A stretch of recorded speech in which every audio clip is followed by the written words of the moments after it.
안녕하세요. 이혼을 생각 중인 30대 초반의 여자입니다. 아이는 아직 없어서 이혼하게 되면 한 달 안에 다 정리될 것 같아요. 문제는 남편이 잘못했다고 빌면서 이혼만은 말아달라 빌고 있는 상황인데요. 시댁 식구들까지 전부 바짝 엎드려 있는 상황입니다. 저희가 이혼을 거론하면서까지 크게 싸우게 된 이유는 제사 때문이에요. 시댁은 경상도 중에서도 아주 보수적인 지역 토박이이십니다. 저는 날 때부터 서울이었고요.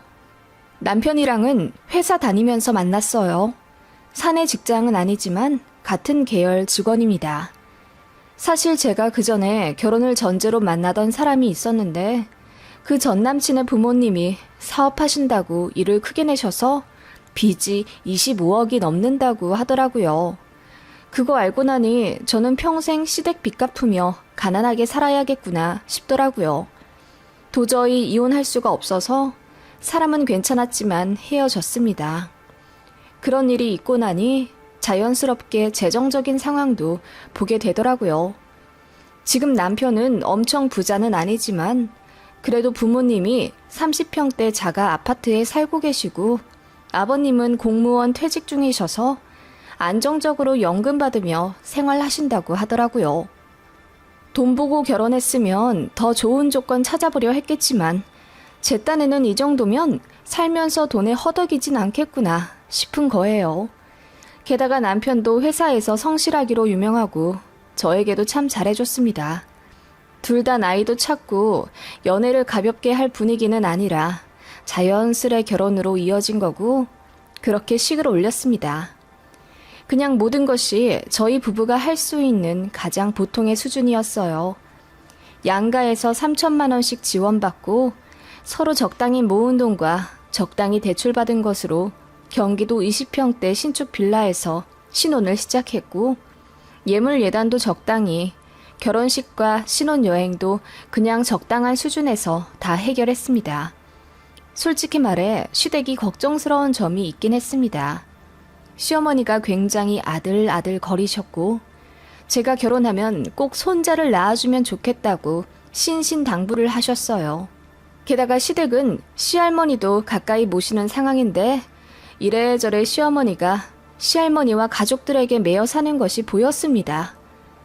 어머님은 평생을 본인의 시어머니, 즉 제 시할머니 수발을 들며 가까이에 시댁 가족들이 다 살기 때문에 어머님이 큰며느리 역할을 하시며 고생 많이 하셨다고 들었어요. 그걸 제 남편도 어린 시절부터 쭉 봐왔던 거지요. 그래서인지 결혼하고 나서 남편의 말과 행동이 달라졌습니다. 분명히 결혼 전에는 가사 일을 거의 반반씩 부담하기로 얘기했었어요. 오빠, 내가 요리를 좀 더 잘하니까 저녁이랑 주말에 밥을 할게. 장 보는 것도 내가 하는 게 낫겠지? 내가 식재료 손질이며 냉장고 정리까지 다 할 테니까 오빠는 다 먹고 설거지 하는 걸로 하자. 그리고 음식물 쓰레기도 오빠가 버려주고. 그래, 그럼 청소는 어떻게 할까? 그건 빨리 오는 사람이 하는 걸로 하자. 서로 야근이 있으니까. 좋아. 빨래는 이왕이면 주말에 몰아서 같이 하고 또 같이 개는 게 좋을 것 같아. 남편도 호의적이었습니다.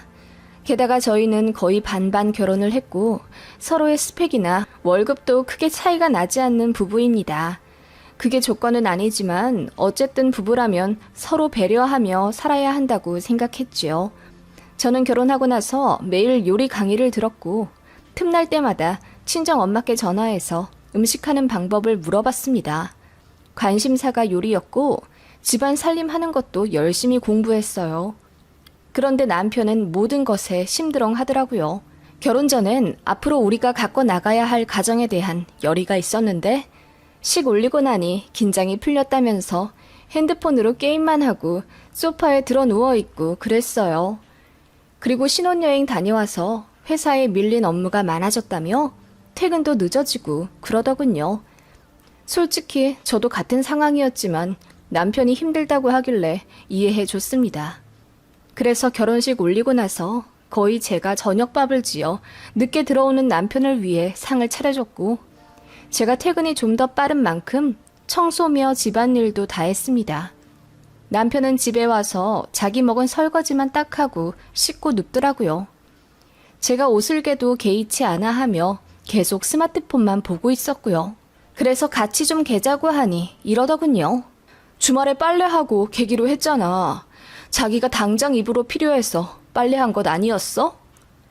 라며 제가 한 거니까 제가 책임지라는 식으로 빨래 개는 것을 돕지 않았어요. 본인 팬티와 잠옷이 있는 걸 보면서도 그러더군요. 그때 너무 황당했어요. 그래도 싸우기 싫어서 한번 참아줬습니다. 그게 문제였나 봐요. 남편은 이 핑계에 저 핑계 대며 드러누워 있으려고만 하더군요. 그래서 이제는 못 참겠다 싶어 불만을 얘기하니 싸우게 되더라고요. 남편은 자기가 너무 피곤한데 어떻게 이런 걸 다 하냐며 억울해했습니다. 주말에는 했냐고 물으면 주말에는 쉬어야지. 너도 좀 쉬어. 라고 어이없는 말을 했어요. 저마저 쉬면 집안 꼴이 돌아가나요? 그래서 정말 저도 주말에 아무것도 안 하고 누워있으니 남편이 자기 배고픈데 밥 안 해주냐 묻더군요. 주말에 쉬자며 나도 쉬어야지. 그랬더니 남편이 요리는 여보가 하기로 했잖아. 하기로 한 건 좀 하자. 라며 뻔뻔하게 나오더라고요. 그런 모습들에 정이 떨어지기 시작했습니다. 그래서 결혼 3개월 되었을 때 처음으로 이혼 얘기까지 나오며 싸우게 되었어요. 제 입으로 갈라서자는 얘기가 나올 줄 몰랐는지 남편이 소스라치게 놀라며 그 다음부터는 행동을 좀 고쳐보려고 하더군요. 그 다음부터는 남편도 집안일에 참여하기 시작했어요. 참 어이없더군요. 제가 이렇게 불같이 화내야 남편이 고쳐지나 싶어서 허탈하기도 했고요. 하지만 저는 마음 한켠에 남편에 대한 신뢰라고 해야 하나 정이 좀 떨어진 것 같기도 하고 싱숭생숭했습니다. 남들은 신혼이라 좋겠다, 부럽다 하지만 저는 뭔가 계산적이고 이기적인 남편의 진짜 모습을 보고 마음이 전 같진 않았어요.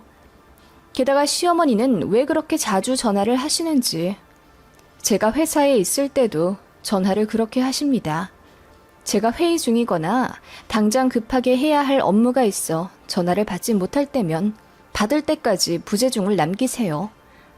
그렇게 부재중이 여러 번 찍혀있는 폰을 볼 때면 숨이 턱턱 막혔습니다. 전화하신 용건은 딱히 없습니다.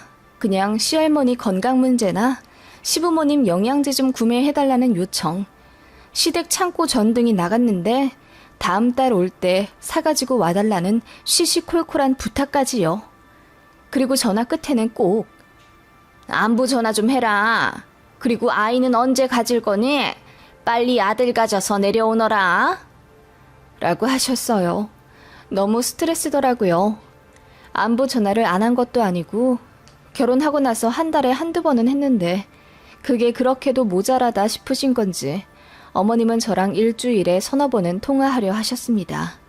그리고 시댁의 대소사를 전부 저에게 알려주려 하십니다.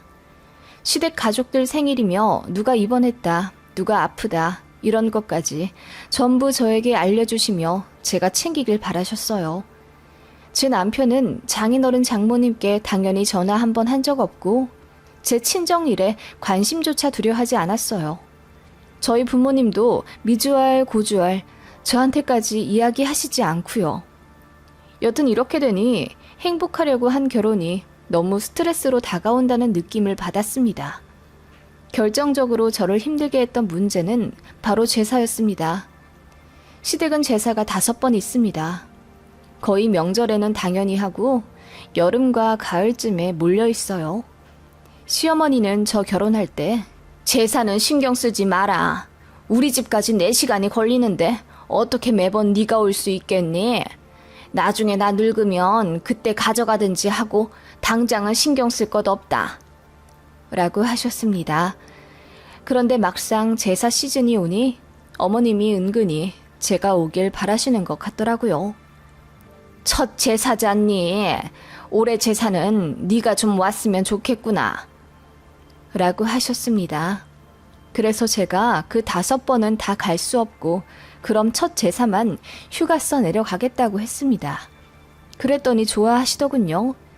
남편에게 말하니 자기는 그날 휴가를 못 쓰니 저 혼자 내려가라 하더군요. 기가 막혔지만 저도 어머님께 뱉은 말이 있어 혼자 KTX 타고 시댁 내려갔습니다. 제사 전날 어머님이 준비 다 해놓으셨다고 하더니 막상 가니 아무것도 안 되어 있더라고요. 그래서 도착하자마자 밤 12시까지 어머님이랑 전 굽고 제사 음식 만들었습니다. 그리고 새벽 4시부터 일어나 제사 지냈고요. 그렇게 다 지내고 나서 고생했다 한마디는 하실 줄 알았는데 제가 한복을 안 입고 왔다고 혼나기만 했습니다. 그리고 다음부터는 휴가를 하루만 쓰지 말고 이틀을 써서 하루 더 자고 가라고 하시더군요. 그래서 시할머니랑 좀 놀러도 가고 큰데 가서 집안일 좀 거들고 서울 가라 하시는데 내 소리도 안 나오더라고요.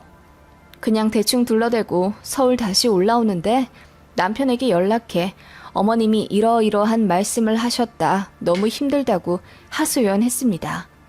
그랬더니 남편이 그래도 우리 엄마가 시집살이 당한 거에 비하면 여보는 세 발의 피야.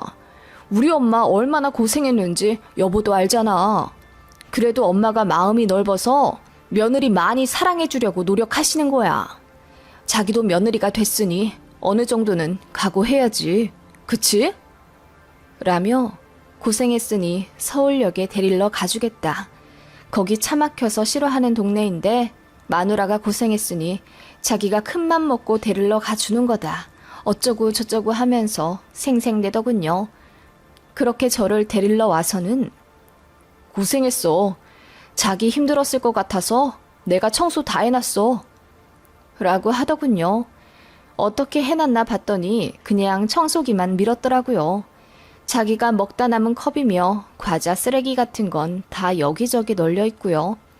화장실도 더럽게 써놓고 설거지도 안 해놨으면서 청소기 그거 하나 돌렸다고 오만 생색을 내는 꼴이 너무 황당했습니다.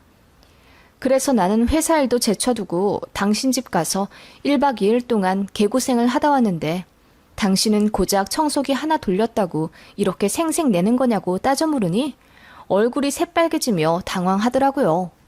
그리고 하는 말이 저 없어서 이틀 동안 저녁도 그냥 라면이나 김밥으로 때웠다고 하더군요. 제가 집 비우기 전에 미리 밥이나 요리 같은 걸 센스 있게 해놨으면 좋았을 텐데 생각했지만 자기도 마누라가 고생하는 거 아니 꾹 참은 거라고요. 정말 기가 막혔습니다. 이렇게까지 이기적인 남자일 줄은 정말 몰랐어요. 그렇게 저희는 냉전을 보냈습니다. 서로 눈도 안 마주치고 저도 밥 안 했어요.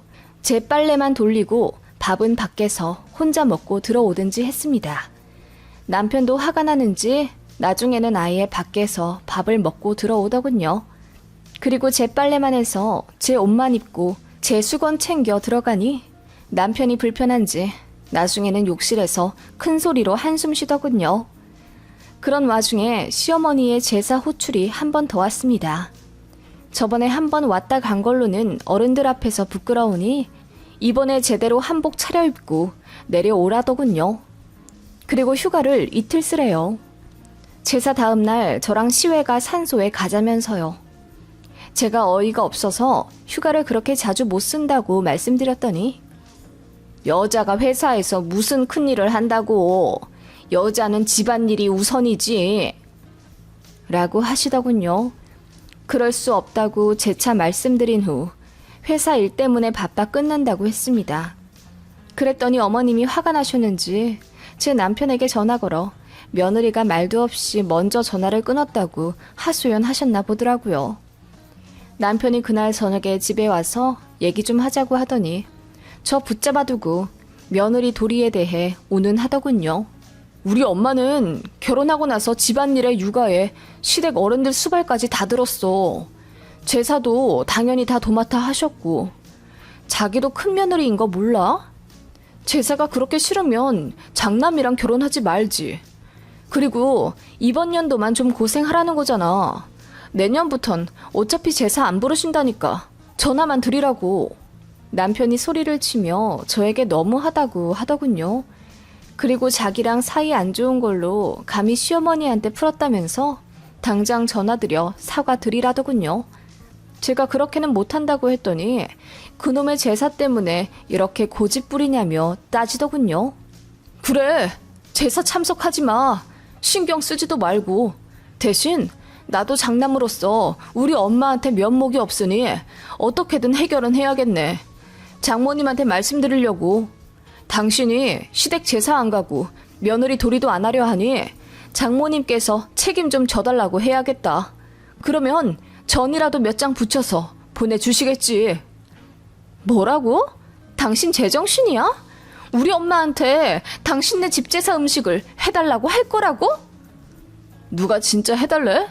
적어도 AS는 해주셔야 할 거다냐.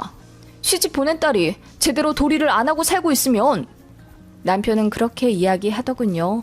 그리고는 자기가 생각해도 아차 싶었는지 뒤늦게 수습하려 하더군요. 농담 섞인 말이고 진심 아니라고 하는데 저는 이미 화가 머리 끝까지 난 상태였지요.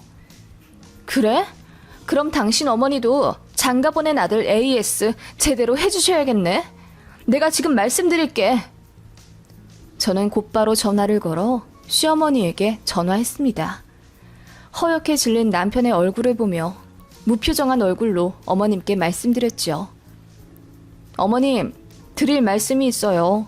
현석 씨가 제가 며느리로서 할도리인 제사 참석을 안 한다고 제 친정 어머니께 전화를 걸어서 제사 음식을 해 보내달라고 하네요. 어머님, 그렇게 할까요? 안 싸더니 만든 제사 음식으로 제사상 차리시는 게 마음 편하시겠어요? 제가 그렇게 이야기하자 시어머니가 그게 무슨 소리냐며 놀라시더군요.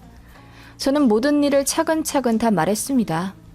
그랬더니 시어머니가 말을 더듬으며 본인도 조금 서운하긴 했지만 그래도 이해하려 노력 중이었다며 부부끼리 그만 싸우라 달래시더군요. 저는 멈추지 않고 다 말했습니다. 어머님, 현석 씨가 제 친정엄마께 AS 요청을 할 거라네요.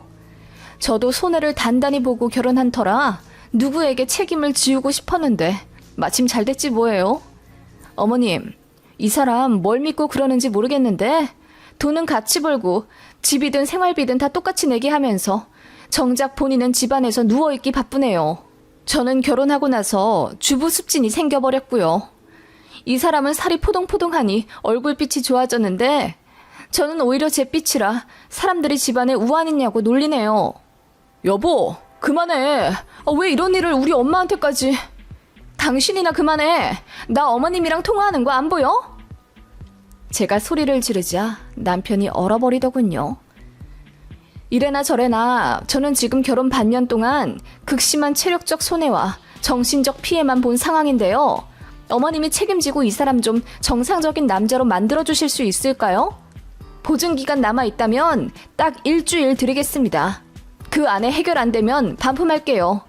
당연히 제가 손해본 만큼 위자료도 청구할 거고요. 저는 그렇게 말하고 전화를 끊었습니다. 그러자 남편이 몸을 덜덜 떨며 지금 말 다 했냐 하더군요. 저는 차분히 말했습니다. 당신, 일 있어 늦게 온 게 아니라 일부러 늦게 퇴근한 거 다 알고 있어. 집안일 하기 싫어서. 그치? 내가 당신이랑 살아야 할 이유가 있을까?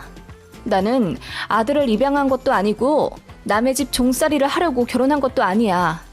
난 그저 내 배우자와 행복하게 살고 싶어 결혼한 거라고. 당신 진짜 얼굴이 이런 줄 알았으면 애초에 말도 안 섞었어. 그러니 이혼해. 더 시간 끌지 말자. 제가 단호하게 얘기하자 남편이 닭똥 같은 눈물을 흘리며 저를 잡더군요. 자기가 생각해도 본인이 너무했고 말실수했다는 걸 인지한 듯 자기 머리를 퍽퍽 쳐가며 잘못했다고 빌더라고요. 한 집에 있기 싫어 짐 싸서 택시 불러 친정집에 왔습니다. 놀라신 친정 부모님께 이러이러한 일이 있었고 이혼하는 게 나을 것 같다고 차분하게 말씀드리니 친정 아버지가 특히 극대노하시며 사위 불러오라 난리셨습니다. 엄마도 이혼하라고 하셨고요. 그리고 화가 나서 제 시어머니께 전화 걸어 소리 꽥꽥 지르며 따지셨다더군요. 이러려고 귀한 내 딸 결혼시킨 줄 알았냐면서요. 시어머니는 아무 말 못하고 잘못했다 하셨댔고요. 그날 이후부터 지금까지 2달이 흘렀습니다. 남편은 무릎까지 여러 번 꿇으며 이혼 처리해달라고 울고 불고 비는 상황이고, 시부모님도 서울에 2번 올라오셔서 제 앞에서 미안하다 사과하셨습니다. 어머님은 그냥 자기도 남들처럼 며느리 한번 부려보고 싶었다면서 내년부터는 편하게 해줄 심산이었다 하시더군요. 그리고는 아들 교육 다시 잘 시킬 테니 믿고 다시 살아봐달라 울며 부탁하시는 상태고요. 남편이 협의 이혼 신청서에 도장을 찍어주지 않아서 이대로 이혼을 강행하려면 소송을 하는 수밖에 없는데, 그러면 너무 귀찮아질 것 같아서 웬만하면 합의하려 합니다. 그런데 남편이 이렇게까지 간절하게 빌고 또 이제 다른 사람이 된 듯 집 청소며 집안일 반짝반짝하게 똑부러지게 하는 걸 보니 마음이 조금 흔들리긴 합니다. 그러면서도 이렇게 하면 잘할 거 왜 그랬나 싶은 원망스러운 마음이 들기도 하고요. 아무튼 현재 상황은 이러하네요. 이혼을 하든 안 하든 이제 제 마음 편한 대로 하며 살아가려고요. 그치만 이혼하는 게 좋겠지요? 여러분 생각은 어떠신가요?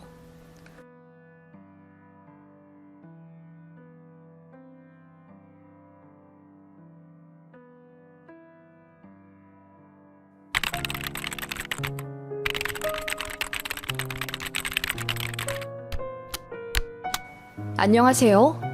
지옥 문 앞에서 유턴하고 돌아온 30대 초반의 여자 회계사입니다. 결혼할 사람이 있어서 여기저기 인사드리고 다녔었는데 파혼했다고 하니 주변에서 이유가 뭐냐고 많이들 물어보네요. 차마 내 얼굴에 침 뱉기라 이야기할 순 없고 익명의 힘을 빌어 이곳에 한번 써봅니다. 참 재미난 이야기가 되실 거예요. 저는 작년에 결혼하려고 했던 사람이 있었어요. 특정할 순 없지만 의사만큼의 프라이드가 있는 직업군이고 연봉도 꽤 높았던 사람입니다. 저보다 2살 많지만 제 연봉 2배인 능력 있는 사람이고 외모도 괜찮았어요. 연예인 권상우 씨 닮았단 이야기를 많이 들었을 만큼 키도 크고 피부도 하얗고 여러모로 귀공자 스타일이었지요. 저 역시 그렇지만 그 사람도 대치 키즈로 자라 부모님의 철저한 학군지 관리 및 엘리트였고 집안도 당연히 좋았어요. 어머니가 의사시고 아버지는 공기관 임원으로 퇴직하셨으니까요. 그런 사람과는 대개 소개팅으로 만날 것 같았지만 우리는 한강에서 러닝하다 운명적으로 만났어요. 그래서 서로가 더 인연이라고 생각했고 불같이 뜨겁게 연애했어요. 너무 좋은 사람이었고 양가에서도 서로 교제하는 걸 좋게 생각하셨기에 연애 1년 넘어가면서 자연스레 결혼 얘기까지 나왔습니다. 서로가 천생연분이라고 생각할 수밖에 없는 서로의 비밀 한 가지가 있었어요. 비밀까지는 아니고 삶의 방향성이라고 해야 하나? 그런 게 정확히 일치했어요. 은근히 같은 생각 가진 사람이 드물었거든요. 이건 이야기 끝에 가서 얘기해드릴게요. 아주 재미난 이야기가 될 것입니다. 아무튼 그렇게 결혼을 전제로 사귀고 있었고 양가에 이미 인사도 드린 상태였습니다. 상견례 전이지만 언제 식을 올리면 되겠다고 날짜까지 대략 잡아놓은 상태였지요. 양쪽 친구들과도 이제 얼굴 트며 지내자며 서로 좋아하는 친구들도 소개시켜 주었어요. 남친은 저에게 약사하는 유부남 친구, 홍콩 오가며 사업한다는 미혼 친구, 그 둘만 저에게 소개시켜 주더라고요. 자긴 친구가 없다고 하는데 사실 제가 보기에는 연락하는 친구들 꽤 많거든요. 그런데 소개해줄 만큼 친한 사람이 없다고 했습니다. 그게 힌트였는데 당신은 몰랐네요. 저는 꽤 발이 넓은 편이고 졸업해서도 다 만나는 편입니다. 그래서 학교별로 동창들 묶어서 한 번씩 자리 가졌어요. 남친은 좀 쑥스러움을 많이 타는 편이었는데 유독 저희 중학교 동창 친구들 모임에서 쾌활한 모습을 보여줬습니다. 제 중학교 동창들은 승무원 하는 친구도 있고 특이하게 부모님 공장을 물려받은 사장님 친구도 있고 중소기업부터 대기업, 공기업 등 정말 다양한 직군에 있어요. 거기 특히 예쁜 친구가 있었는데 그 친구는 20대 때 비서하고 얼마 전 퇴직해 자기 사업하겠다고 준비 중이었어요. 그 친구의 이름은 미연이고 저와도 꽤 친했습니다. 비서를 10년 가까이 해서 그런지 성격도 단아하고 말도 참 예쁘게 하는 편이었어요. 저와도 1년에 두어 번씩 따로 만날 정도로 말이 잘 통했고 서로를 배려해주는 관계였죠. 제가 소개팅도 두어 번 시켜줬었고요. 남자 보는 눈이 좀 높았었는데 본인 주변엔 그 급에 맞는 사람이 없다며 저에게 소개팅 주선을 많이 부탁한 편이었어요. 저도 그 친구를 좋게 봐왔기에 주변에 괜찮은 남자 있으면 소개시켜줬고요. 솔직히 100이면 100, 다 제 친구를 마음에 들어 했습니다. 제 친구도 몇 번 만나긴 했었는데 오래 가진 않더라고요. 친구 말로는 난 결혼할 사람 찾고 있어. 연애를 해도 진지하게 하는 편이고. 그런데 내가 너무 눈이 높은 건지 다 마음에 차질 않네. 소개시켜줘서 너무 고마워. 라더군요. 그래도 늘 매너 있게 거절하는 편이라 제가 주선자로서 부담이 없었어요. 그 친구라면 뭔가 믿음이 가는 그런 게 있었거든요. 아무튼 그렇게 다 같이 호프집에서 기분 좋게 한잔하고 헤어졌는데 집에 오는 차 안에서 남친이 그러더라고요. 미연 씨 말이야. 내 친구 소개시켜줄까? 그렇게 괜찮은 사람이 왜 아직 남자친구가 없대? 내가 몇 번 소개시켜줬어. 그런데 딱히 마음에 드는 사람이 없다나 봐. 홍콩 산다는 내 친구 어때? 남친이 말한 그 친구는 솔직히 말해 외모가 너무 별로였습니다. 키도 제 친구보다 작을 듯하고 얼굴도 미안하지만 너무나도 못생겼거든요. 그래서 친구가 외모도 좀 보는 것 같아서 안 되겠다고 하니 남친이 엄청 웃더라고요. 그렇게 배 잡고 웃는 거 사귀면서 처음 봤습니다. 제 친구에게 그렇게 관심 가지는 것도 처음 보았고요. 그래서 장난식으로 뭐야? 미연이한테 관심 있어? 라고 눈을 흘기며 물었더니 남친이 팔짝 뛰면서 자기는 그렇게 불려우같이 생긴 스타일 싫어한다고 하더라고요. 저처럼 강아지 상을 좋아한다나? 여튼 여자로서는 자기가 제일 싫어하는 스타일이지만 말을 착하게 해서 좋게 본 거라고 정말 몇 번이나 강조해 말하더군요. 그렇게 그 모임을 하고 몇 주 뒤 남친이 심심한데 제 친구들 모임이나 한 번 더 하자고 하더라고요. 자기는 친구들이 없어서 심심하다고요. 심심하다는 표현도 사귀며 처음 들었지만 결혼하기 전에 제 친구들과 더 친해지려는 노력인가 싶어서 흔쾌히 알겠다고 했습니다.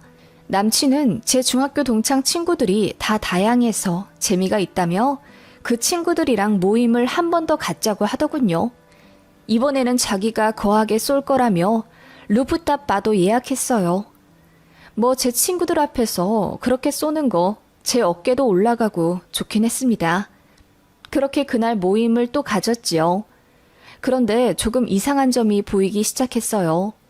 남친은 술 마시며 화장실 자주 가는 걸 싫어해서 일부러 도수 높은 술만 마십니다. 맥주를 정말 싫어해요. 그런데 제 친구 미연이는 맥주만 먹습니다. 도수 높은 술은 입에 대기만 해도 토할 것 같다면서요.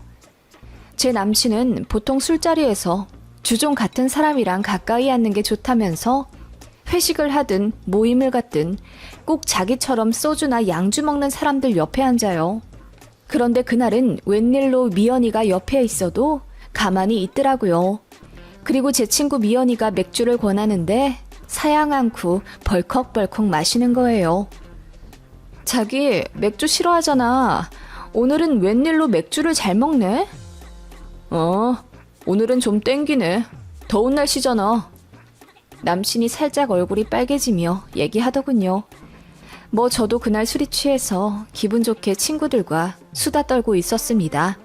그날 이상했던 점은 또 있었어요.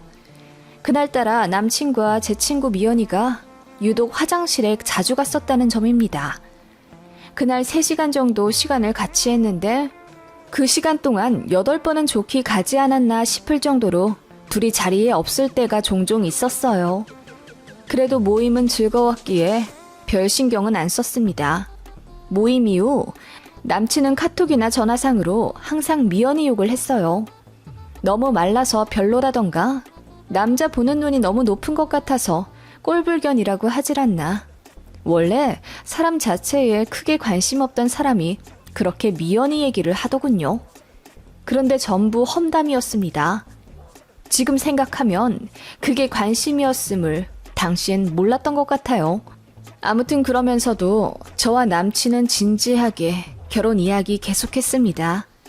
그리고 남친이 집을 장만하려면 일을 열심히 해야겠다며 야근이며 주말 특근까지 도맡아 하려고 하더군요. 솔직히 양가에서 도와주시는 돈으로 신혼집을 장만하기로 얘기가 되었었는데 책임감 가지는 모습을 보니 가장 노릇 제대로 하려나 싶어 생각하고 좋게 봤어요. 그렇게 며칠 바쁘게 지냈고 저는 전라남도 출장이 잡혀서 일주일 정도 서울을 비우게 됐습니다. 그때 일이 터지게 되었죠. 출장 마지막 날, 제 다른 친구가 저에게 전화를 해서는 잠깐 통화 가능하냐고 진지하게 묻더군요. 왜? 무슨 일 있어? 그게 너 뭐 놀라지 말고 들어? 네 결혼할 사람 말이야. 아무래도 미연이랑 뭐 있는 것 같아. 뭐? 그게 무슨 소리야? 네 남친 어제 회사 끝나고 뭐 했어? 회식 있다고 하던데? 여의도에서 했다고 그러지? 그걸 네가 어떻게 알아? 그러자 친구가 한숨을 쉬며 모든 얘기를 해주더군요. 자기 아는 사람이 여의도에서 카페를 하는데 제 친구 미연이가 와서 카푸치노 2잔을 사가더랍니다. 제 친구가 미연이랑 찍은 사진을 그 카페 사장도 SNS에서 본 적이 있어서 얼굴을 알고 있었대요. 그런데 미연이가 그 카푸치노를 2잔 사서 길가에 서 있는데 누군가 차에서 내려 미연이에게 인사하더랍니다. 그리고는 자연스럽게 미연이 가방과 커피를 바꾸는 조수석 문까지 열어주며 에스코트하고 둘이 차 타고 떠났다는 거예요. 그런데 그 남자 얼굴이 너무 눈에 익어서 생각을 계속 해봤는데 얼마 전에 친구 SNS에 올라온 저희 모임 사진에서 본 것 같더랍니다. 그래서 찾아보니 제 남친이었던 거죠. 너무 충격적이었어요. 헷갈린 건 아니겠냐고 했더니 그 사람이 카페 장사 몇 년이라 사람 얼굴 잘 기억한다고 하더군요. 차 종도 이야기해줬어요. 제 남친 차가 맞더라고요. 특이한 색이거든요. 너무 충격받아서 온몸이 사시나무 떨리듯 떨렸습니다. 사람이 너무 놀라면 오한이 온다는 걸 그때 처음 알았습니다. 일단 모르는 척 했어요. 그리고 아무렇지 않게 서울 올라가 다시 남친 만났습니다. 미연이랑도 연락했죠. 둘 다 저에게 시치 밑대더군요. 결정적 순간을 포착해 개망신 주려고 했는데 참 어이없게도 친구가 먼저 저에게 고백하더군요. 나 사실 네 남친이랑 만나. 그렇게 됐어. 정말 미안해. 내가 전부터 결혼하고 싶었던 그 이상형이야. 네 약혼자로 만난 게 너무 안타까울 만큼 나 그 사람 많이 사랑해. 이제 서로 알게 된 지 1달 조금 넘었지만 더 이상 누구 속이지 않고 당당하게 만나보려고. 뭐라고? 너 제정신이야? 그 사람 나랑 결혼할 약혼자라고. 그래서? 그게 뭐 어때서? 결혼한 거 아니잖아. 미연이는 전에 없이 싸늘한 얼굴과 말투로 저에게 쏘아붙이듯 얘기하더군요. 그러면서 말하길. 그동안 내가 너랑 왜 친하게 지냈는지 알아? 네 주변에 있는 남자들이 그나마 제일 괜찮아서 소개받으려고 친하게 지낸 거야. 너 학창시절에 나랑 급이나 맞았니? 그나마 공부 하나 잘했지만 완전 찌질이었잖아. 그런 내가 너랑 친하게 지낼 이유가 없지. 라며 정말 악마같이 얘기를 하더군요. 그리고 제 남친이 그동안 야근하고 출장 갔던 거 다 자기 만나느라 거짓말 한 거라고 하더라고요. 그간 저에게 친절하게 대해줬던 그 친구 미연이가 맞나 싶을 정도였습니다. 너 어떻게 나한테 그럴 수 있어? 우리 그래도 20년이나 너무 친구잖아. 그러니까 너 혼자 친구였다고. 내 남친이 너한테 미안해서 헤어지잔 말을 못하겠단다. 그래서 나라도 해주고 빨리 관계 정리하려고. 당장 내 앞에서 내 남친 번호 지워. 미연이는 팔짱을 끼며 저를 내려다보더군요. 저는 손이 덜덜 떨리고 눈물이 나와 제정신이 아니었습니다. 미연이는 제 폰을 빼앗아가듯 제 폰을 마음대로 열어 제 남친 연락처를 바로 지워버리고 차단하더군요. 그래서 그거 막아보려고 몸싸움으로 번졌습니다. 그런데 미연이가 참 뻔뻔하게도 제 뺨을 때리더군요. 저더러 정신 차리랍니다. 저 같은 사람은 제 남친한테 어울리지 않는다며, 그런 부자의 집안 좋은 남자는 자기가 꼭 가지고 싶었다며 이제 자기 귀찮게 하지 말라고 하고 떠나더군요. 그 자리에서 얼마나 울었는지 모릅니다. 한참 뒤 정신을 차려 전 남친에게 전화를 걸었더니 제 번호가 차단되어 있는지 받질 않았어요. 그 이후로 남친 집에도 찾아가 보고 회사에도 찾아갔지만 다 헛수고였습니다.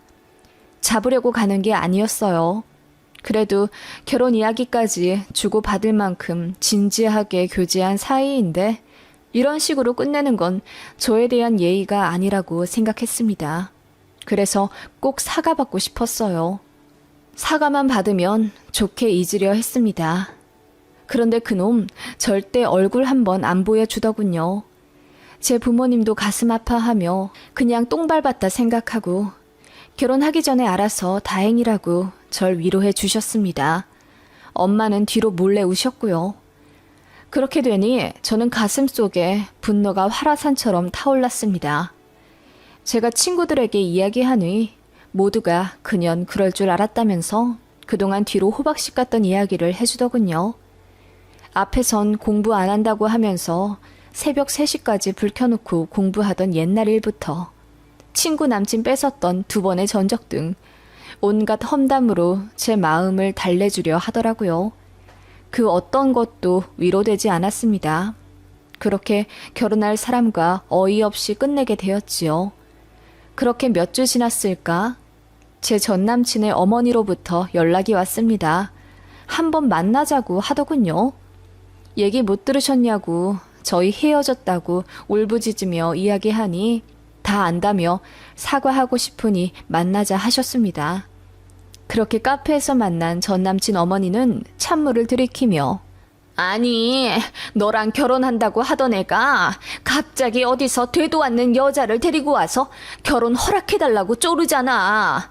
보니까 직업도 별로고 집안도 안 좋던데 나는 그런 애 싫다. 나는 너 같은 며느리라면 정말 죽어도 여한이 없었단 말이지. 그런데 그렇게 헤어져? 전 남친의 어머님은 철저히 제 편이셨습니다. 그리고 제가 잠수 이별 당한 것까지는 모르시더라고요. 제가 다 이야기하자 자기 아들이 그렇게 치사한 놈이었냐며 눈물까지 흘리시더군요. 거기서 어쩐지 모르게 더 연기를 하고 싶어졌습니다. 펑펑 울면서 이야기했죠. 어머님, 그 사람 자기 부모 믿고 돈 펑펑 썼어요. 집도 어차피 부모님이 다 해주실 거라면서 큰 소리 치더라고요. 저는 그래선 안 된다고 생각해요. 부모님께 물려받은 건 공부할 수 있게 밀어주신 것만으로도 충분하다고 생각합니다. 그랬더니 더 감격하면서 자기 아들 같은 사람에겐 저 같은 참한 며느리가 딱이라며 안타까워 우시더라고요. 그 이후 미연이가 전화를 하더군요. 너 우리 어머님한테 뭐라고 했길래 나 같은 건 너랑 비교도 안 되게 모자라다고 하시는 거야? 아들 결혼하는데 집 해주기로 하셨다는데 나랑 하면 안 주겠다 하시잖아. 그렇게 소리치는 미연이에게 저는 웃으며 네가 선택한 사람이니 네가 알아서 하라고 했습니다. 그랬더니 미연이가 너 다시 내 남친 잡으려고 우리 어머님 꼬드겨 sus었지? 네가 아무리 그래도 내 남친이 너한테 넘어가나 보자 하며 약올라 하더군요. 시간이 약이라더니 충격도 어느새 거치고 저도 일상으로 돌아가고 있었습니다. 그런데 잊을만 하면 미연이가 연락을 해서는 지 남친한테 전화 건 적 없냐며 요즘 자꾸 발신자 제한이 뜬다고 욕하더라고요. 저는 전 남친한테 전화 건 적이 단 한 번도 없어요. 그런 인간한테 매달리는 건 제 부모님한테 죄송할 일이라고 생각했지요. 그런데 뭐 때문인지 미연이는 사귀면서도 불안한 모습을 보이더군요. 그래도 시집 한번 부잣집으로 가겠다는 일념에서인지 제 전남친 부모님, 그러니까 미연이 예비시댁에 바짝 엎드려 잘해 결국 결혼 허락을 받긴 받았다고 들었습니다. 허무했지만 금방 잊으려 노력했어요. 그런데 미연이가 또 전화를 해서는 자기가 임신을 했다며 웃더라고요. 이제 네 전남친 아빠 될 사람이야. 그러니까 혹시라도 아직 마음이 있다면 당장 정리해. 자꾸 내 남친한테 전화 걸지 말고. 알겠어? 뭐라고? 임신을 했다고? 저는 그 말을 듣자마자 배를 잡고 웃었습니다. 그러자 전화기 너머 미연이가 어리둥절해 하더군요. 임신을 해? 대단하다. 그래, 그 사람 뭐라니? 아직 얘기는 안 했어. 재수없게 왜 웃고 지랄이야? 이제 이야기할 거거든? 그래, 꼭 이야기 잘해라. 웬만하면 예비 시부모님 앞에서 정식으로 하지 그래? 아기 참 많이 기다리셨던 것 같은데. 팁 고맙다. 아무튼 이제 내 남친한테 구질구질하게 전화 그만하고. 미연이는 그렇게 이야기하고 끊었습니다. 저는 너무 웃겨서 눈물이 다 나올 지경이었습니다. 앞서 이야기한 제 전남친과 저의 추구하는 결혼생활 모습이 맞는다는 건요. 사실 전남친은 무정자증이었습니다. 선천적으로 정자가 아예 없습니다. 그걸 전남친의 부모님도 알고 계세요. 그래서 그런 것까지 포용해 전남친과 결혼하려는 저를 더 좋게 봐주셨던 거죠. 저 역시 딩크의 삶을 원했습니다. 아이 낳아 키우는 게 보통 일이 아니라고 늘 생각했기 때문이에요. 그래서 저희는 결혼하면 딩크로 살며 자유롭게 여행 다니고 살자고 늘 얘기했었거든요.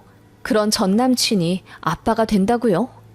정말 얘기 재밌겠다 느껴지더군요. 아니나 다를까 몇 주 뒤 제 친구에게 전화가 왔습니다. 네 전남친 술집에서 통곡하고 난리가 났대. 결혼할 사람이 바람이 났다면서? 그 남자애 임신하고는 자기 애라고 거짓말까지 쳤다는 거야.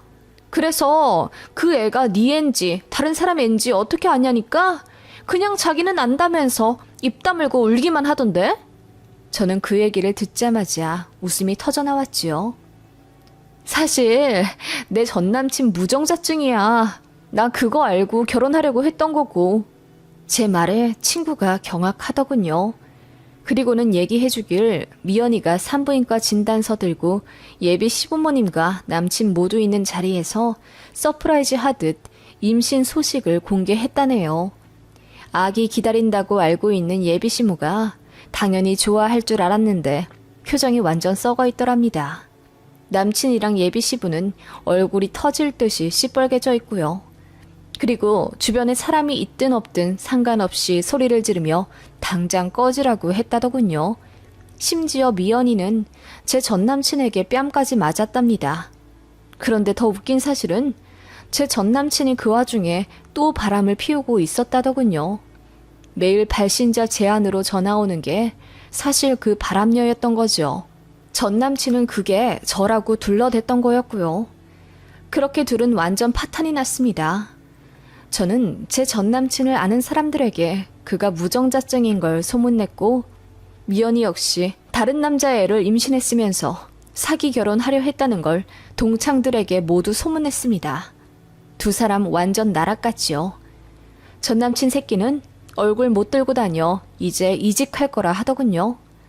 미연이 그녀는 아예 흔적조차 안 남기고 서울에서 사라졌고요. 애를 낳았는지 지웠는지 그 후 소식은 모릅니다. 저는요, 오히려 잘된 일이라고 생각합니다.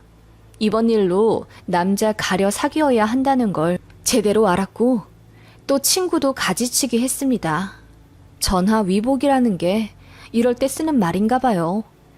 그리고 그들에겐 인과응보라는 게 딱 맞는 말 같습니다. 아주 오랫동안 지옥에서 살길 바랍니다.